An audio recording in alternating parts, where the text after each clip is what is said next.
Hi, my name is Dick Jones. I'm the tax problem guy. I have been solving tax problems for 26 years. And I still get the same question that I got back when I did my first offer in compromise. How do you figure an offer in compromise? What's it made of? Do you just throw out a figure and IRS says that's what you can take? Well, no, not really. It's a little more difficult than that. But again, you need to plan.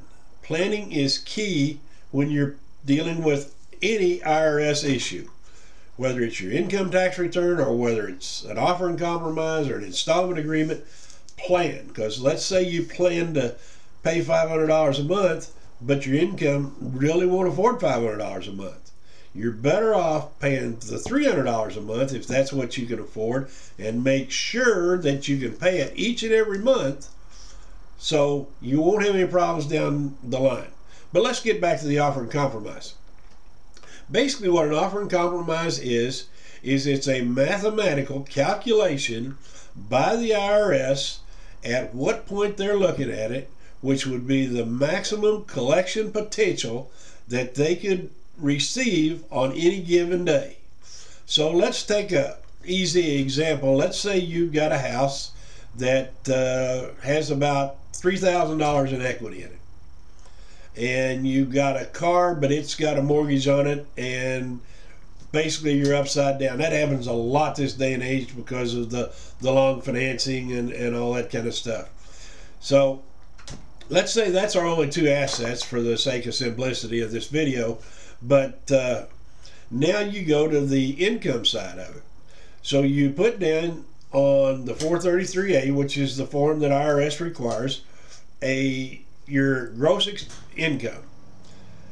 After that, you deduct all of your expenses: your housing, your food, your automobile, any medical payments that you're making, any insurance, maybe child support, any of that kind of stuff that comes into play that is an expense to you.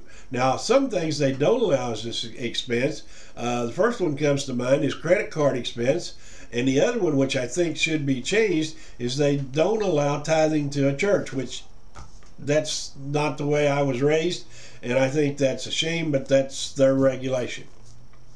So we've got our house that has $3,000 worth of equity in it, and let's say we've got, just for simplicity's sake, we've got $1,000 in income, and our expenses come up to $900. That leaves us $100 left over that we can spend or give to the IRS.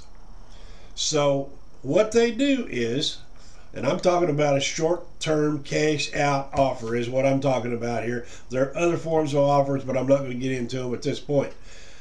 But they take that $100, they multiply it times 48, which gives them $4,800, and then they add in that $3,000 worth of equity. So in my example, they would settle for $7,800. Now, you can tell them how you're going to pay that $7,800 when you send the offer in. You can pay it in 2 or 3 intervals. You can do it 90 days from the date of acceptance, but none of that keys in on the payment arrangement until it's actually accepted, because that's the key date that they say okay, and from then you tell them how long you want to take to pay it after that. So anyway, that's a little bit about how an offer in compromise works. It's going to be a lengthy process. You're going to probably work on it from 3 to 6 months. You're probably going to get aggravated with the IRS if you do it yourself. I would not recommend that. I would also recommend shopping around and not just talk to somebody and they say, oh, you can do an offer in compromise. That's not really the way it works. You need to do some looking and planning, and somebody in a telephone conversation cannot tell you that you qualify for an offer in compromise over the telephone. They need to look farther, and you need to give them documentation. Look around for somebody like that, and they will do you a good job.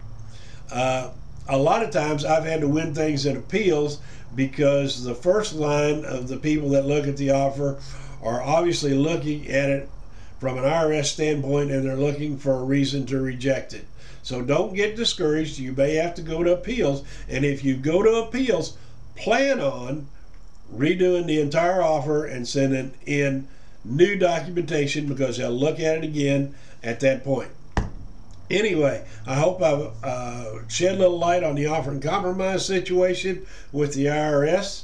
If you need help, you can call me at 573-341-5578. But one of the things you need to remember before doing an offer and compromise is plan.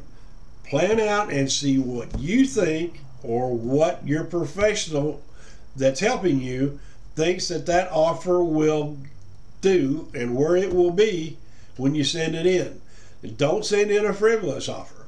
They'll throw that out faster than it'll make your head swim. So if you need help, 573-341-5578, and plan your offer and compromise before you send it in. Thank you.